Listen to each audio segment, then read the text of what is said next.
제가 자꾸 이 말씀드린 이유가 뭐냐면 제가 방송한 유튜브 영상을 보고 이미 경동맥이 2mm 이상, 2.5mm 막 이렇게 막혀 있는데, 그리고 심장도 이미 좋지 않은데 어떻게 약을 먹지 않고 해결하고 싶다 이렇게 오시는 분들이 드물지 않게 있었습니다.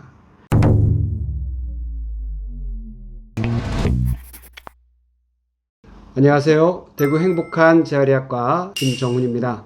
오랜만에 그 고지혈증에 관련한 영상을 찍게 되었는데요. 저희 고지혈증 영상을 보시고 댓글로 여러 가지 많이 문의들을 주셨는데 그 문의들에 대해 가지고 일일이 다 답변을 달아드리지 못한 점 일단 죄송하게 생각하고요. 우선 그 고지혈증에 대한 그 답변을 드리기에 앞서서 고지혈증에 대해서 간략하게 다시 한번 제가 좀 설명을 드리고 시작을 할까 합니다. 제가 몇 년 전에 그 중성지방이 1000이 넘을 정도로 굉장히 높은 적이 있어서 컨디션도 좀 좋지 않고, 그래서 혈액 검사를 해봤더니 혈액 검사에 이렇게 나온 거예요. 거의 피하고 기름하고 반반이 섞여 있는 듯한 이런 모습의 혈액 검사가 나왔죠. 이거는 검사 분석하기도 전에 벌써 이거는 큰일 났구나 싶은 생각이 들었습니다. 고지혈증 정말 그 위험한 병이죠. 고지혈증 그 자체가 결국은 다 마지막에는 혈관 문제를 일으키거든요. 심장에 가서 이 고지혈증이 혈관을 막게 되면 이제 심근경색, 뇌에서 막게 되면 뇌경색, 때로는 이제 혈관이 터지면 뇌출혈이 되기도 하고요. 근데 고지혈증을 그냥 단순히 집안 내력 때문에 그렇다, 물론 그것도 맞는데 자세히 파고 들어가 보면 고지혈증은 대부분 생활 습관하고 관련되는 것이고, 그런 생활 습관병을 지금은 대사증후군이라는 이름으로 부릅니다. 대사증후군은 지금 보시는 것처럼 5가지의 큰 질병군으로 나눌 수 있어요. 첫 번째는 비만입니다. 비만. 허리둘레가 남자는 90, 여자는 85cm 넘는 거. 그 다음에 중성지방이 150mg/dL 이상 되는 거.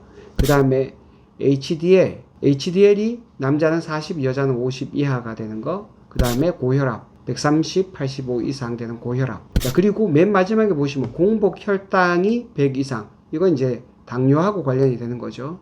그래서 대사증후군이라는 것은 결국은 인슐린의 문제 때문에 진행되는 병이라서 인슐린 저항성이 이 모든 대사증후군의 뿌리다, 이렇게 보고 있습니다. 그러면 인슐린 저항성이 도대체 왜 생기는가? 물론 무시할 수 없는 것이 집안 내력입니다. 고혈압이라든지 당뇨, 고지혈증, 협심증이나 심근경색, 이런 가족력이 있다면 정말 위험하죠. 이런 분들은 특별히 아까 대사증후군을 더 유의해서 관리하셔야 돼요. 일단 이런 대사증후군이나 고지혈증이 생겼다 그러면 반드시 확인해야 되는 게 혈관 상태입니다. 뇌나 심장, 그리고 뇌하고 심장을 이제 혈관 보는데 비용도 좀 많이 들어가고 어렵다면 경동맥이라도 확인해야 돼요. 두 번째는 영양 상태를 또 확인해야 됩니다. 자기가 먹고 있는 음식과 영양제를 챙기고, 마지막에 운동, 수면, 명상, 이런 다양한 방식으로 스트레스를 관리하는 것도 엄청 중요합니다. 특별히 잠은 너무너무 중요하기 때문에 잠을 잘 잘 수 없다면 여러분이 아무리 돈을 많이 벌고 어떤 좋은 일을 한다 하더라도 여러분의 삶이 결코 제대로 된 방향으로 가는 거라고 하기 어렵습니다. 자, 어떤 검사를 해야 되는지, 당연히 이제 혈액 검사, 정밀한 혈액 검사, 혈관의 위험도를 볼 수 있는 다양한 검사들을 해야 될 거고요. 장내에 그 세균들이 어떤 세균들이 있는가, 현기성균, 곰팡이균, 뭐 이런 나쁜 균들이 많이 없는지, 그 다음에 그 혈액 검사 말고도 혈관 상태를 직접적으로 볼 수 있는 아까 경동맥, 심장, 뇌혈관 이런 거 본다고 했죠. 그 다음에 자율신경계 검사를 통해서 스트레스 지수도 확인을 해보고요. 왜 이런 일이 생겼나? 아까 미리 말씀드렸듯이 대체로 이런 생활 습관입니다. 신체 활동이 부족하고 주로 정제 탄수화물이라고 하죠.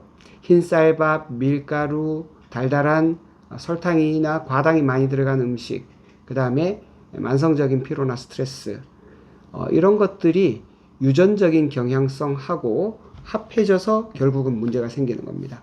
지금 보시는 것처럼 고지혈증이 결국은 혈관 질환으로 이렇게 동맥이 안에 녹이 쓸듯이 찌꺼기가 끼는 이런 문제들이 발생하는 거죠. 자, 그런데 다시 한번 더 강조드리는데 제가 지금부터 말씀드리는 내용은 만약에 여러분이 이미 이런 혈관에 문제가 생겼다면 우선적으로는 전문의 선생님들의 지시를 잘 따르는 것이 저는 가장 중요하다고 생각합니다. 제가 다시 한번 강조하지만 기본적인 생활 습관의 문제를 해결해서 고지혈증 초기에 막을 수 있는 것, 그리고 혈관에 문제가 생기지 않은 사람들에 대한 이야기입니다. 혈관에 문제가 생긴 사람들에 대해서 저도 다양한 논문들을 찾아봐서 얘기를 드릴 수 있지만 그것은 제가 직접 경험하고 치료한 환자들이 아니기 때문에 그런 부분에 대해서는 제가 치료 경험 없이 단순히 논문만 보고 이렇습니다 이렇게 얘기하는 게 별로 의미가 없을 것 같아요. 그래서 그런 전문의 선생님들한테 상의를 하시는 것이 맞다. 제가 자꾸 이 말씀 드린 이유가 뭐냐면 제가 그 방송한 유튜브 영상을 보고 이미 경동맥이 2mm 이상, 2.5mm 막 이렇게 막혀 있는데 그리고 심장도 이미 좋지 않은데 어떻게 약을 먹지 않고 해결하고 싶다 이렇게 오시는 분들이 드물지 않게 있었습니다. 이미 경동맥이 많이 막히고 뇌혈관이 막힌 환자들을 실제로 그 음식만 가지고 치료한 경험이 많냐? 그렇지 않습니다. 저는 혈관의 문제가 아주 미약하거나 아직 많이 진행하지 않은 분들, 실제로 저도 그 공부도 많이 하고 실제로 치료한 경험이 있지만 이런 혈관의 문제가 이미 생긴 분들한테는 제가 논문만 보고 얘기하는 건 별로 의미가 없을 것 같아요. 오늘은 고지혈증하고 관련된 중요한 몇 가지 질문들을 모아서 답변을 드리도록 하겠습니다.